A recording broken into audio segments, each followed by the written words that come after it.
नमस्कार, बहुत स्वागत आपका हमारे इस खास कार्यक्रम सियासत में। आपके साथ मैं हूं शंकर दत्त पंत। आज बात करेंगे उत्तर प्रदेश चुनाव 2027 की, क्योंकि इसकी चर्चाएं खूब हैं और इसको लेकर बयानबाजियां भी खूब हैं, आरोप प्रत्यारोप भी खूब लग रहे हैं। उत्तर प्रदेश में 2027 विधानसभा चुनाव को लेकर भारतीय जनता पार्टी ने चुनावी तैयारियों के लिए पूरी तरह कमर कसी हुई है। चर्चा इस बात की अब है कि बीजेपी अपने करीब 40% या उससे अधिक विधायकों के टिकट बदल सकती है। वजह बताई जा रही है खराब परफॉर्मेंस, संगठन से दूरी, कार्यकर्ताओं की नाराजगी और लोकसभा चुनाव में कमजोर प्रदर्शन। इसके कयास तभी लगाए जाने लगे थे जब बीजेपी के राष्ट्रीय अध्यक्ष नितिन नवीन ने संकेत दिया था कि आने वाले चुनाव में केवल जिताऊ चेहरों को ही मौका मिलेगा। खराब छवि वाले कार्यकर्ताओं से दूर रहने वाले करीब 40% विधायकों का टिकट कट सकता है, क्योंकि 2024 के लोकसभा चुनाव में बीजेपी का प्रदर्शन उम्मीद के मुताबिक नहीं रहा। इसीलिए बीजेपी 2027 चुनाव में किसी भी तरह की कोई कसर नहीं छोड़ना चाहती। जिन विधायकों का रिपोर्ट कार्ड खराब है उनका पत्ता साफ होना तय है। इससे साफ है कि ये बात बीजेपी को भी पता है कि उनके विधायकों के प्रति कार्यकर्ताओं और जनता में नाराजगी है। लेकिन बड़ा सवाल यह है कि क्या बीजेपी 40% से ज्यादा विधायकों के टिकट काटने जा रही है? क्या 2024 लोकसभा का चुनाव का जो खराब प्रदर्शन 2027 का टिकट तय करेगा? क्या जिताऊ चेहरा ही अब बीजेपी का सबसे बड़ा पैमाना बन गया है? क्या कार्यकर्ताओं की नाराजगी विधायकों की राजनीति पर भारी पड़ेगी? सवाल यह भी कि क्या सर्वे रिपोर्ट के आधार पर उम्मीदवार बदले जाएंगे?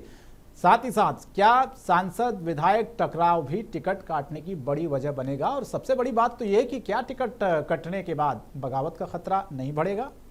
आज सियासत में इसी बात पर होगी चर्चा, क्योंकि हम लगातार ये देख रहे हैं कि जिस तरह से 2017 का आप विधानसभा का चुनाव लीजिए, 2022 का आप चुनाव लीजिए, 2024 का, बीजेपी ने टिकटें काटी हैं विधायकों के, सांसदों के। जी हां, और इस बार भी जो संकेत यूपी दौरे पर नितिन नवीन गए, उन्होंने साफ तौर पर यह कहा कि भैया अगर टिकट कटा तो आपको घर नहीं बैठना है, मेहनत करनी है, जी जान से जुटना है। इसमें सवाल यह भी है कि अक्सर आप देखते हैं चुनाव के वक्त में जब टिकट कटता है किसी विधायक का तो वो बगावती सुर अपना लेता है, वो नाराज हो जाता है और फिर ये कयास लगाए जाते हैं कि उनके क्षेत्र में अगर दूसरा कैंडिडेट वहां पर बीजेपी लाती है तो क्या नुकसान नहीं होगा? क्या जो उनके कार्यकर्ता हैं वो नाराज नहीं होंगे? क्या वोट परसेंटेज उसी तरह का रहेगा? ये भी तमाम ऐसे सवाल होते हैं। लेकिन बीजेपी का फंडा क्लियर है कि भैया अगर ग्राउंड पर काम किया ना तभी आपको टिकट मिलेगा दूसरी बार। और इसीलिए इस बार भी ये संकेत हैं कि 40% के आसपास ये बताए जा रहे हैं विधायक जिनके खराब परफॉर्मेंस हैं उनके टिकट को काटा जाएगा। ऐसी चर्चाएं फिलहाल चल रही हैं, लेकिन जब टिकट का वितरण होगा उसके बाद ये तस्वीर साफ हो पाएगी। फिलहाल तो ये चर्चाएं हैं, क्योंकि संकेत जो है राष्ट्रीय अध्यक्ष भारतीय जनता पार्टी के वो दे चुके हैं। क्योंकि आपने देखा होगा बीजेपी 2017-2022 के चुनाव में भी परफॉर्मेंस के आधार पर ही बीजेपी ने अपने टिकटों का वितरण किया था, यानी कि जिताऊ कैंडिडेट पर बीजेपी अपना दांव लगाती है। इसीलिए इस बार, क्योंकि 2024 का आपने जो चुनाव देखा लोकसभा का, उसमें जिस तरह की स्थिति भारतीय जनता पार्टी की हुई, भारतीय जनता पार्टी के अनुसार जो परिणाम नहीं आए, अब चिंतित भारतीय जनता पार्टी यह है कि अब इस बार की ऐसी रणनीति उत्तर प्रदेश में बनाई जाए, ऐसे कैंडिडेट को टिकट दिया जाए जिससे कहीं ना कहीं पिछला जो प्रदर्शन है उससे भी बेहतर प्रदर्शन हम इस बार कर पाएं। लेकिन होगा क्या, ये तो वक्त ही बताएगा। लेकिन सियासी फिजाओं में फिलहाल ऐसी चर्चाएं चल रही हैं। चर्चा की शुरुआत करते हैं, कुछ खास मेहमान मेरे साथ जुड़ रहे हैं। चर्चा की शुरुआत करें, प्रेम नारायण भट्ट जी हैं, प्रवक्ता कांग्रेस पार्टी के, बहुत स्वागत है आपका। राकेश गौड़ जी हैं, वरिष्ठ भारतीय जनता पार्टी के नेता हैं, बहुत स्वागत है राकेश जी आपका। दान बहादुर सिंह हैं, राष्ट्रीय प्रवक्ता समाजवादी पार्टी के, आपका भी बहुत स्वागत है। चर्चा की शुरुआत में आप ही से करना चाहता हूं राकेश गौड़ साहब, ये जो चर्चाएं चल रही हैं कि 40% भारतीय जनता पार्टी इस बार उत्तर प्रदेश में 2027 के चुनाव में टिकट काट सकती है, क्योंकि आप भी जानते हैं कि भारतीय जनता पार्टी परफॉर्मेंस के आधार पर ही टिकट देती है। 2017 का आप रिकॉर्ड निकाल लीजिए, 2022 का आप रिकॉर्ड निकाल लीजिए, 2024 का आप रिकॉर्ड निकाल लीजिए। यानी कि तो सीधा संदेश है ना सर, अगर टिकट कटता है तो सक्रिय नहीं है वहां पर विधायक, जनता के बीच में नहीं जा रहे हैं, कार्यकर्ताओं के बीच में नहीं जा रहे हैं। ये परफॉर्मेंस पर सीधे सीधे सवाल उठता है ना, फिर कर क्या रहे हैं 5 साल, किया क्या उन्होंने? धन्यवाद। जो पार्टी का ये आंतरिक विषय है और संगठन में बहुत सारे काम होते हैं, बहुत सारे पर्याप्त हमारे नेता होते हैं जिनके अनुभव का लाभ संगठन को देना होता है। बहुत सारे नेता ऐसे होते हैं जिनके अनुभव का लाभ हमें सरकार के रूप में, पार्टी के रूप में लेना होता है। ये सब पार्टी की आंतरिक व्यवस्था है और किसी प्रकार का कोई डिस्टर्बेंस नहीं है, सब अच्छे से चल रहा है। और लोगों की जनता, लोगों आप का मुझे बताइए जो ना मन गौर है, साहब कि अगर पार्टी उत्तर का प्रदेश की डिसीजन जनता है, का मैं जो उसको मन है कुछ नहीं कहूंगा, वो योगी जी के साथ लेकिन है। ये 2017-2022 में फिर बड़े पैमाने पर टिकट क्यों बदले गए? अगर वाकई में संगठन की कैंडिडेट व्यवस्था ने है अच्छा ना। काम किया था, जनता में स्वीकार्यता हाँ। थी, तो उसी कैंडिडेट के साथ जाना चाहिए था ना। फिर चेहरा क्यों बदले जिस आपने? हाँ जिसने काम अच्छा किया उससे अच्छा करने वाला मिल गया तो उसने उससे ज्यादा अच्छा बेहतर किया होगा। और उसे कहीं ना कहीं रचना में रखा जाएगा। पार्टी की व्यवस्था है कि बहुत सारे, मैं पुनः बता देता हूँ, जो बहुत सारे ऐसे लोग होते हैं जिन्हें सरकार से संगठन में, संगठन से सरकार में लाया जाता है। बहुत बड़ी पार्टी है, 13-14 करोड़ हमारे सदस्य है, सक्रिय सदस्य है, विभाग है, प्रकोष्ठ है, मोर्चे, सब में कार्यकर्ता चाहिए, सब में अनुभवी कार्यकर्ता चाहिए, योग्य कार्यकर्ता चाहिए, युवा जोश भी चाहिए और पुरानों का हमें अनुभव का भी लाभ उठाना। तो एक सामंजस्य बनाकर एक फार्मूला तैयार पार्टी करती है। मतलब आपको लगता है कि जिन विधायकों का टिकट पहले कटा, उन्होंने बेहतर काम किया था, उसके बाद भी उनका टिकट काटा गया? हाँ, बेहतर काम किया था, उससे अच्छा बेहतर कराना था, उसको लाए हम, उसको कहीं ना कहीं हमने जिम्मेदारी दी, उससे और बेहतरी हमने संगठन में कराई। एक विधायक को हटा कर हम जिला अध्यक्ष बनाते, हमने संगठन में बेहतर काम किया। ऐसे 3 उदाहरण मैं बता सकता हूँ आपको। नहीं तो क्या होता है, और परफॉर्मेंस? हमारी लगभग सभी पार्टियों में होता है। नहीं, मैं तो ये मानता हूं सर, अगर कोई कैंडिडेट लगातार जीत रहा है तो उसको तो पार्टी नहीं बदलती है। उनको पता है कि इसी अगर कोई कैंडिडेट के साथ हम जाएंगे तो अच्छे मार्जिन से जीतेंगे इस सीट को, फिर क्यों बदलेंगे? बदला उसी को अगर जाता है जिसने कैंडिडेट काम नहीं किया है, जिसकी रिपोर्ट नेगेटिव है। ऐसा, अगर कैंडिडेट अच्छा काम कर रहा है और उससे कुछ और बेहतर करने वाले व्यक्ति मिल रहा है और उसके अनुभव का लाभ कहीं और लिया जाए तो पार्टी का आंतरिक विषय है ना। चलिए ठीक है, ये वक्त बताएगा। अभी तो ये चर्चाएं हैं। आपके राष्ट्रीय अध्यक्ष बिल्कुल बिल्कुल ने ये कह भी दिया है कि भैया घर नहीं बैठना अगर टिकट कटा तो। इससे बगावत भी होती है, बिल्कुल। आप जानते हैं। बहुत नहीं, से हमारे विधायक कार्यकर्ता नाराज नहीं होते हैं, बैठते। वो यहाँ तक पार्टी तक छोड़ देते हैं, फिर कहीं ना कहीं नुकसान होता है पार्टी को ही।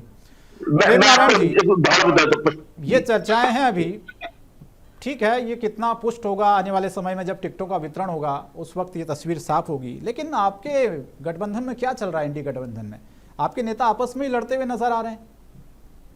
ये जो चर्चाएं जो चल रही हैं आजकल, इमरान मसूद साहब और रामाशंकर राजभर को लेकर ये तीखी बयानबाजियां चल रही हैं, इससे तो यही समझ में आ रहा है कि भैया बड़े भाई की भूमिका कौन निभाएगा, छोटे भाई की भूमिका कौन निभाएगा। इसी पर लड़ाई चल रही है एक तरह से। दोनों 2024 का श्रेय लेने में जुटे हुए हैं। तो कैसे बीजेपी से लड़ेंगे आप? आपस में ही लड़ रहे हैं तो।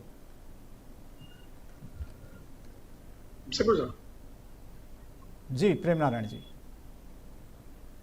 हाँ पंत जी, हमसे पूछ रहे हैं? जी जी, आप ही से सवाल था। जी पंत जी, सबसे पहले आपको नमस्कार, और साथियों को भी अभिवादन और दर्शकों को मेरा प्रणाम। 2027 का चुनाव निकट है, निश्चित है सभी दल सक्रिय हैं। और जैसा कि आपने कहा,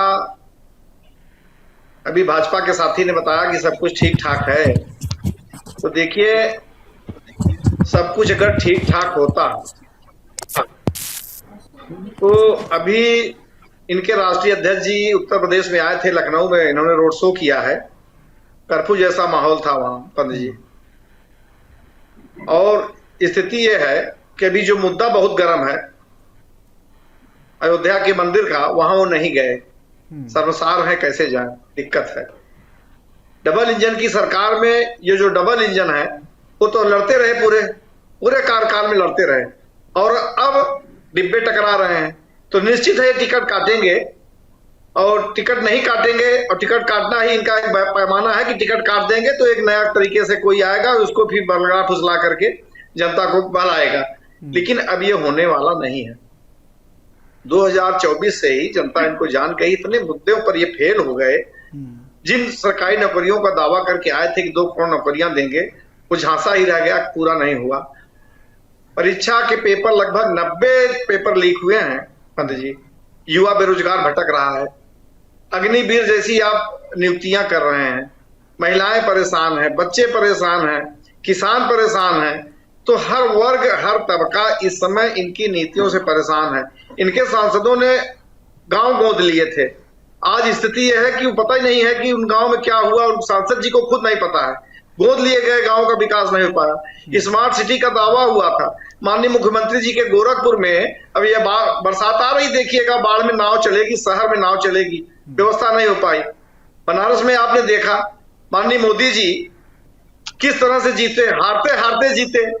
तो 24 में इनको जनता ने दिखा दिया है, अब ये घबराए हुए हैं, बेचैन अच्छा, हैं। उसी 24 की मैं बात करता हूँ। मैंने खबर पढ़ी थी कहीं कि इमरान मसूद ये कह रहे हैं कि भैया जो समाजवादी पार्टी को सीटें मिली है वो कांग्रेस की वजह से मिली है, राहुल गांधी की वजह से मिली है उत्तर प्रदेश में। तो आप भी यही मानते हैं कि समाजवादी पार्टी का उसमें कोई रोल नहीं था? बिल्कुल, सुनिए, इमरान मसूद जी का स्वागत है, इमरान मसूद जी का सहयोग है। ये निश्चित है, जब गठबंधन कहीं होता है दो दलों में तो सबका सहयोग होता है। हम कैसे कह दें कि उनका सहयोग नहीं है? बिल्कुल नहीं कह सकते हैं। इमरान मसूद जी अगर कह रहे हैं कि उनके सहयोग से जीते हैं तो सहयोग तो उनका ही है। हम गठबंधन को नकार थोड़ी सकते हैं। गठबंधन हमारा तब भी था, आज भी है, कल भी रहेगा। नहीं, सवाल अब ये उठाना था कि छोटे भाई की भूमिका में कौन रहेगा, बड़े भाई की भूमिका में कौन रहेगा, क्योंकि कांग्रेस ये मानती है कि राहुल गांधी का चेहरा अगर हम आगे करेंगे तो फिर चमत्कार हो जाएगा। देखिए, हमारा मुद्दा जो है वो किसान है, हमारा मुद्दा बेरोजगारी है, हमारा मुद्दा महंगाई है, हमारा मुद्दा महिलाओं पे अत्याचार को रोकना है, प्रदेश में कानून व्यवस्था बनाना है। इन सारे मुद्दों पर न कोई बड़ा है न कोई छोटा है। दोनों हमारे गठबंधन के जो भी साथी हैं या रहेंगे तो आप वो छोटे इन्हीं मुद्दों पर लड़ेंगे। भूमिका में है या फिर बड़े भाई की भूमिका में, ये तो स्पष्ट कर दीजिए। हमारी लड़ाई छोटे बड़े भाई की नहीं होती है, हमारी लड़ाई साथी और सहयोगी की होती है। आप अगर ये कहते हैं कि हमारा चेहरा राहुल गांधी है, राहुल गांधी के जाने से इम्पैक्ट पड़ता है, सीटें बढ़ती हैं, हम जीतते हैं, तो फिर इस पर तो आपको कहना पड़ेगा हमारा भी तो रोल है। मैं स्पष्ट कर दूं, समाजवादी पार्टी या इंडिया गठबंधन का जो संघर्ष है, सत्ताधारी दल को हमें हटाना है 27 में, और वो हम मुद्दे पर लड़ेंगे, मुद्दे पर एकजुट होकर के एक साथ लड़ेंगे। हम ये भारतीय जनता पार्टी के गठबंधन नहीं है कि हमें तलवे चाटना पड़ेगा। आज राजभर जी का बेटा जाकर के जिस तरह से बैठा हुआ है वहां, इनके संजय निषाद जी हैं, वो रो रहे हैं मंच पर जाकर के कि हम गठबंधन में मंत्री हैं लेकिन हम आरक्षण का लाभ नहीं दिला पा रहे हैं। अनुप्रिया पटेल जी हैं, लाचार हैं, वो कहती मैं लाचार हूं। 69,000 भर्ती के शिक्षक केशव प्रसाद मौर्य जी डिप्टी सीएम है, उनके यहाँ जाते हैं जिनको स्टूल पे बिठाया गया था। तो इस तरह से इनके गठबंधन है, तनाव दबाव में राजनीति करते हैं, भय और भ्रम की राजनीति करते हैं। इनसे राकेश जी से जवाब दूं उससे पहले मैं दान बहादुर सिंह जी को भी जोड़ लेता हूं, एक रिएक्शन उनका भी ले लेता हूं। दान बहादुर जी, ये चर्चाएं चल रही हैं, हालांकि अभी कितना पुष्ट होगा ये कहने वाली बात होगी कि बीजेपी 40% विधायकों की टिकट काट सकती है इस बार उत्तर प्रदेश में। इस पर भारतीय जनता पार्टी ये कह रही है, राकेश गौड़ साहब ये कह रही है पार्टी का अंदरूनी मसला है, आप लोगों को इस पछड़े में फंसने की जरूरत नहीं है। दूसरा मेरा सवाल ये है कि अखिलेश यादव ने भी कुछ दिन पहले सोशल मीडिया पर शायद इस बात को लिखा था कि बीजेपी 200 से ज्यादा विधायकों के टिकट को काट सकती है। ये अखिलेश यादव को जानकारी कहां से मिलती है, आप बताइए ना। राम मंदिर का मुद्दा हो, सबसे पहले उनको पता लगता है। बीजेपी कितनी फीसदी टिकट कितने विधायकों कहां काटेगी, उनको सबसे पहले जानकारी हो जाती है। पंत जी, ये तो भारतीय जनता पार्टी दान बहादुर जी से सवाल है। हाँ, मैं जवाब दे रहा हूँ। दान बहादुर जी बोल रहे थे। जी दान बहादुर जी बोले। आप कांग्रेस में बात कर रहे हैं। पंत जी, ये तो भारतीय जनता पार्टी जिसकी सरकार है एनडीए की, उसको सोचना चाहिए। भाई केंद्र में ही अभी आप प्रदेश में भी हैं। आपकी बातें अगर विपक्ष के पास पहुंच रही हैं तो ये आपकी कमजोरी है, इनकी कमजोरी है। ये तो इन्हें पता लगाना चाहिए ना। सारे तंत्र तो इनके पास है, ईडी सीबीआई से लेकर सारे खुफिया तंत्र इनके पास है, पुलिस का डंडा भी है और सीबीआई भी है इनके पास, ईडी भी है, चुनाव आयोग भी है। ठीक है, इन्हें तो जानकारी तो इनको लेना चाहिए कहां से मिल रहा है। आ रहा हूं आपके पास। प्रेम नारायण भट्ट जी को जोड़ लेते हैं सर थोड़ा सा। प्रेम नारायण जी, आपको आवाज मिल रही है मेरी? प्रेम नारायण जी, सब कुछ ठीक है गठबंधन में, कोई दिक्कत तो नहीं है? क्योंकि ये चर्चाएं इस वक्त ये जो आरोप प्रत्यारोप रामाशंकर राजभर जी और इमरान मसूद के बीच में चल रहा है, उससे तो लग नहीं रहा है कि सब कुछ ठीक है। एक दरार की शुरुआत हो गई है। मसूद साहब ये कह रहे हैं, हमने पढ़ा था कहीं कि बीजेपी समाजवादी पार्टी जो सीटें जीती हैं वो राहुल गांधी की वजह से जीती हैं। आप मानते हैं इस बात को? इंडिया गठबंधन का समाजवादी पार्टी हमारी बड़ी साझेदार है जी, हमारी साथी है और हम सभी साथ मिलकर के चुनाव पिछला लड़े भी थे। रही बात आज आपका जो सवाल है इमरान मसूद पर नहीं है, सवाल है कि क्या भारतीय जनता पार्टी, नहीं मेरा सवाल गठबंधन में भी है कि ऑल इज वेल है कि नहीं है। अगर है तो फिर टकराव क्यों हो रहा है आपस में, श्रेय लेने की होड़ क्यों हो रही है? टकराव नहीं है, हम सभी जनता के लिए आए हैं, जनता के कार्य कर रहे हैं, जनहित में जो भी कार्य हैं समाजवादी पार्टी और हमारे सभी जितने भी हमारे साथ जुड़े हुए अलायंस हैं, हम सभी काम कर रहे हैं जनता के लिए जी। और कहीं से कोई दुराव नहीं है, कहीं से कोई छुपाव नहीं है और हम सभी साथ में हैं। रही बात उत्तर प्रदेश में भारतीय जनता पार्टी की, तो मैं गोरखपुर से आता हूं, मुख्यमंत्री का शहर है। उत्तर प्रदेश में टिकट इसलिए नहीं भाजपा अपने 40% लोगों का काट रही है, विधायकों का काट रही है। उसके पीछे एक कारण है कि भारतीय जनता पार्टी का मुख्यमंत्री, भारतीय जनता पार्टी का प्रदेश का उप मुख्यमंत्री, भारतीय जनता पार्टी का राष्ट्रीय स्तर का कोई बड़ा पदाधिकारी, चाहे वो रक्षा मंत्री हो, चाहे राष्ट्रीय रक्षा मंत्री हो या भारत के प्रधानमंत्री, अब ये लोग अपने अपने जिलों में जा रहे हैं तो नाली और खड़ंजे का भी उद्घाटन कर रहे हैं। इनके विधायक और सांसद सिर्फ ताली बजा रहे हैं। भारतीय जनता पार्टी के मुख्यमंत्री और उनके सभी पदाधिकारी वो अपने विधायकों सांसदों को कुछ करने ही नहीं दे रहे हैं। वो बेचारे मारे मारे फिर रहे हैं। जनता भी उनसे पूछ रही, भाई तुम कुछ किए हो तो बताओ। हमारे जनता जनपद में आपको जानकारी के लिए बता दूं, मुख्यमंत्री जी आते हैं तो 9 विधायक सांसद सबका फीता काट के चले जाते हैं। वो विधायक जब अपने क्षेत्र में जाते हैं तो जनता पूछती तुम क्या कर रहे हो, सब कुछ तो मुख्यमंत्री कर रहे हैं। तो हमारे वहां उत्तर प्रदेश में और हमारे जो प्रदेश की स्थिति है, भारतीय जनता पार्टी ने अभी अपने सभी विधायकों का, सभी सांसदों का हाथ अपने हाथ में ले रखा है। यहाँ के मुख्यमंत्री ने, यहाँ के बड़े नेताओं ने, विधायक सांसद कुछ करने जा पा रहे हैं, क्षेत्र में उनका विरोध हो रहा है और वो भी अपना रहे हैं। और आपको एक और बात बताऊं कि भारतीय जनता पार्टी के बहुत सारे विधायक सांसद ऐसे हैं, ये टिकट क्या काटेंगे, वो खुद भागने के फिराक में है कि कौन सा दल मिले और सबका निगाह सिर्फ इंडिया गठबंधन है। आगे आने वाले देखिए समय में। गौड़ साहब, क्या ऐसी स्थिति है क्या जिसका जिक्र कर रहे हैं प्रेम नारायण जी? इसे कहते हैं मुंगेरी लाल के हसीन सपने, जो कभी पूरे होने वाले नहीं है। और 2027 में निश्चित तौर पे उत्तर प्रदेश में भारतीय जनता पार्टी की एनडीए की सरकार बनने वाली है। अभी एक हमारे साथी प्रवक्ता ने बहुत आदरणीय विषय कहा, तलवे चाटना। जिस पार्टी के राष्ट्रीय अध्यक्ष, मैं कहूं मुखिया को दूसरी पार्टी का 2M दर्जे का नेता ये कहता है ये कौन चुरकुट है, और वो तलवे चाटने की बात हमसे कर रहे हैं, तो थोड़ा अच्छा नहीं लगता, ये बात अच्छी नहीं लगती। नहीं, चुनाव के वक्त तो हमने देखा ना गौड़ साहब की बहुत से विधायकों को जनता ने दौड़ाया कि भैया प्रचार के लिए वहां गए। वो कह रहे हैं 5 साल तो आप आए नहीं, अब आपको याद आई हमारी। ये बहुत तस्वीरें हमने देखी, आपने भी देखी होंगी। हाँ, मैं उसमें भी जवाब विधानसभा दूसरा, मेरे फेलो पैनलिस्ट में एक बात बढ़िया बाकी पैनलिस्ट ने कि जी पर लोग परेशान है। लोग परेशान है तब बिहार में हमने सीटें बढ़ाई है। लोग परेशान है, देश परेशान है, आर्थिक रूप से परेशान चल रहा है, तब अब तक का सबसे बड़ा मैंडेट हमें पश्चिम बंगाल में मिला है। ये भी हमें मानना चाहिए कि चीजें अच्छी हो रही है और जिस हालात में देश में मिला था उसे बेहतरी क्यों लेंगे। प्रदेश जो गुंडा राज के नाम से जाना था, आज उत्तर प्रदेश का क्रिमिनल्स को मिटाने का जो एक प्रकार है, प्रयोग है, पूरे देश में माना जाता। Social media platform, electronic media platform पर देखते होंगे। और बात रही विधायक, कहीं विधायक की स्थानीय स्तर पर आंतरिक या कोई विरोध हो सकता है, लेकिन विरोध का भी हम निपटारा करते हैं। विकास कार्यों की बाढ़ है। आप ये बताइए कि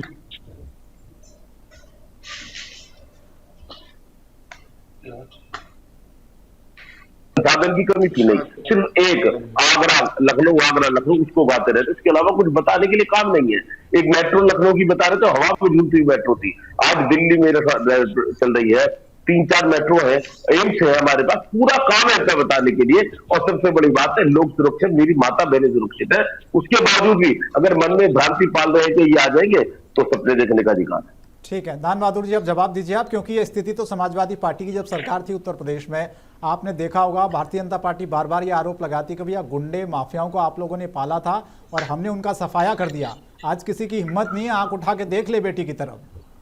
आज नहीं हमारे एलायंस में उन्होंने क्या नारा दिया था, मैं चुप हो रहा हूँ। समझ दीजिए पंत जी, आपको बता दें, भारतीय जनता पार्टी की ही सरकार में हाथरस की घटना हुई, रात में बेटी को जला दिया गया, घर वाले लाश तक नहीं पाए। लखीमपुर खीरी में किसानों पर अत्याचार हुआ, गाड़ी चढ़ा करके मार दिया गया। सुल्तानपुर में एक यादव परिवार पर घटना हुई, सपा की सरकार, सपा ने जो जाके मदद किया। गाजीपुर में भाजपाई आरोपी हैं, जो घटना हुई है। हरदोई में भी यही हाल हुआ है। नीट की परीक्षा में जो गड़बड़ी हुई है उसमें आप देख ही रहे हैं। उन्नाव में भाजपा विधायक सेंगर के क्या हाल है आप देख रहे हैं। बदायूं में सामूहिक दुष्कर्म हुआ, तो महिलाएं प्रदर्शन कर रही हैं। 65,000 मामले 22 में आए थे लगभग। अभी राजस्थान की बिटिया का हाल आपने देखा है, 13 साल की बच्ची, 32 लोग मतलब मिल करके उसके साथ 4-5 दिन तक लगातार अनाचार कर रहे हैं। तो ये कहां से पाक साफ बन रहे हैं? इनकी सरकार में तो अत्याचार के मामले बढ़े हैं। अरे भाई, गुजरात में यही बलात्कारी महिमा मंडित किए गए, उनको माला पहना के उनका स्वागत किया गया, बाद में कोर्ट ने संज्ञान लिया कि जो है, तब जाकर के फिर से वो जेल में गए। ये कहते हैं हमने माफियाओं पर अंकुश लगा दिया है। पंडित जी ईमानदारी से बताएं, माननीय उच्च न्यायालय ने एक सूची दी है उत्तर प्रदेश को, 19 माफियाओं की सूची दी है जिनके नाम मैं पढ़ के सुना रहा हूं। क्या उनके ऊपर कोई कार्रवाई अभी तक हुई? क्यों जेल से बाहर हैं? कुलदीप सिंह सेंगर हैं, उन्नाव के रहने वाले हैं। ब्रजेश सिंह है, वाराणसी के रहने वाले हैं। धनंजय सिंह है, जौनपुर के रहने वाले हैं। डॉक्टर उदय भान सिंह है, भदोही के हैं। अशोक चंदेल हमीरपुर के हैं। विनीत सिंह है, चंदौसी के हैं। ब्रजभूषण सिंह है, गोंडा के हैं।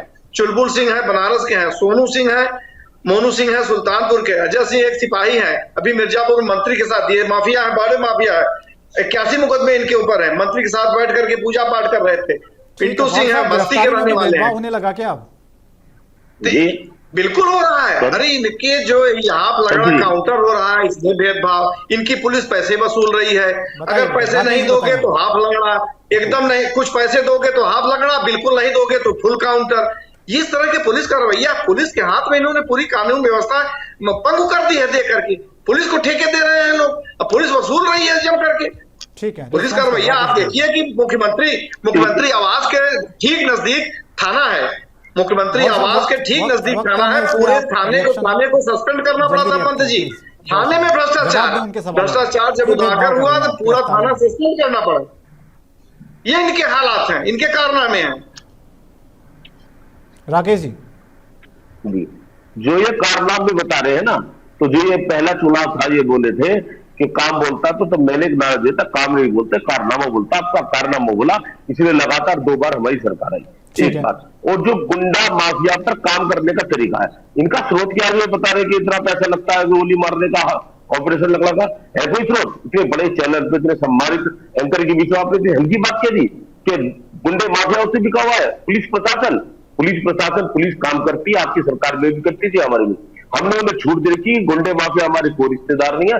हो सकता है हमारी पार्टी विचारधारा का भी कोई कर सकता, लीग किसी को बख्शना नहीं है। और आपके क्या होता था? आपके फोन पहुंचता था, और मुजफ्फरनगर जनता भूल गए। आपने इतनी सारी घटनाएं सुनाई, उन घटनाओं का परिणाम भी देख लीजिएगा, किसी तरह से पुलिस ने काम करी है, किस प्रकार की मजबूत धाराओं में चार्जशीट लगाई है। ठीक है, ये जनता पर छोड़ देते हैं सर कि जनता को फैसला लेना है। बिल्कुल, टिकट कितना कटेगा, कितना फीसदी कटेगा, किन विधायकों का कटेगा, कहां पर कटेगा, ये पार्टी को तय करना है। लेकिन चर्चाएं तो यही हैं कि इस बार भी संकेत दे दिए गए हैं भारतीय जनता पार्टी के शीर्ष लीडर की तरफ से कि भैया 40% विधायकों के टिकट काटे जाएंगे, परफॉर्मेंस के आधार पर टिकट दिया जाएगा, जो कि भारतीय जनता पार्टी की परंपरा है। क्या होगा ये जब टिकटों का वितरण होगा, चुनाव नजदीक आएंगे, उसके बाद इस पर हम चर्चा करें। लेकिन सियासत, इस पर खूब चर्चा उत्तर प्रदेश में चल रही है और विपक्ष पूरी तरह से हमलावर है कि भैया आपने 5 साल में दरअसल जो काम होना चाहिए था, जो विधायकों ने काम करने से, दरअसल वो किया नहीं, इसीलिए यह नौबत आ रही है। फिलहाल इस चर्चा को यहीं विराम देना होगा। प्रेम नारायण जी बहुत धन्यवाद, राकेश गौड़ जी आपका भी शुक्रिया, दान बहादुर सिंह जी आपका भी बहुत शुक्रिया, आप जुड़े, आपने वक्त दिया। सियासत में आज के लिए इतना ही, लेकिन महुआ खबर पर खबरों का सिलसिला जारी रहेगा। नमस्कार।